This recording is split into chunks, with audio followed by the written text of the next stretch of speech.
Hi friends, ನಾನಿವತ್ತು ಮಾಲ್ಗೆ ಹೋಗಿದ್ದೆ. ನಾನಿವತ್ತು ಒಂದು ವಿಷಯನ ಕಂಡಿರಿದೆ.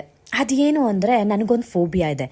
Not having interest to study for a longer period of time. ಇದೇ ನನಗಿರುವಂಥ ಒಂದು ಫೋಬಿಯಾ. ಮಾಲ್ಗೆ ಹೋಗಿ 10 ನಿಮಿಷ ಆಗಿಲ್ಲ, ನನಗೆ ಓದೋದ್ರ ಮೇಲೆ ಬಿಟ್ಟು ಈ ಲೋಕದಲ್ಲಿರೋ ಎಲ್ಲ ವಿಷಯದ ಮೇಲೇನೂ ಕಾನ್ಸಂಟ್ರೇಷನ್ ಸ್ವಲ್ಪ ಜಾಸ್ತಿ ಅಂತ ಹೇಳ್ಬೋದು. ಮಾಲಿಗೆ ಹೋಗಿ ಕುತ್ಕೊಂಡಿದ್ದು 10 ನಿಮಿಷಕ್ಕೆ ನನ್ನ ಕ್ರಿಯೇಟಿವಿಟಿ ನೋಡಿಸೋದು ಶುರು ಮಾಡಿಬಿಟ್ಟೆ. ನಮ್ಮ ಮನೆಯಲ್ಲಿ ಪಾತ್ರೆ ಕಮ್ಮಿ ಆಗಿತ್ತು ಅಂತ ಮನೆಗೆ ಬೇಕಾದಂಥ ಪಾತ್ರೆಗಳನ್ನ ತಯಾರಿ ಮಾಡೋದು ಶುರು ಮಾಡಿದೆ. ಅಷ್ಟಾಕೆ ಬೋಟು ಸ್ವಂತದಾಗಿ ಮನೆ ಕೂಡ ಕಟ್ಕೊಂಡ್ಬಿಟ್ಟೆ. ಆ್ಯಂಡ್ ನಾನು ಮಾಡಿರೋ ಪ್ರಾಡಕ್ಟ್ಸ್ನ ಟ್ರಯಲ್ ಮಾಡೋದು ಶುರು ಮಾಡಿದೆ. ಈ ವಿಡಿಯೋ ಏನಾದರೂ ನಮ್ಮ ಅಮ್ಮ ನೋಡಿದ್ರೆ 100% ಹೇಳ್ತಾ ಇದ್ದೀನಿ, ಕ್ಯಾಕರ್ಸ್ ಮುಖಕ್ಕೆ ಹೋಗಿತಾರೆ.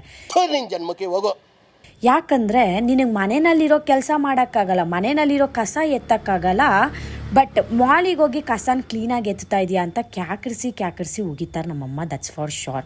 ಆ್ಯಂಡ್ ನನ್ನ ಕಾನ್ಸಂಟ್ರೇಷನ್ ಲೆವೆಲ್ ಬಗ್ಗೆ ನಮ್ಮಮ್ಮಗೆ ಏನಾದರೂ ಗೊತ್ತಾದರೆ ಇದೇ ಜೆಟ್ ಮೇಲೆ ನನ್ನ ಹತ್ತಿಸಿ ನರ್ಕಕ್ಕೆ ಟ್ರಾನ್ಸ್ಫರ್ ಮಾಡಿಬಿಡ್ತಾರೆ.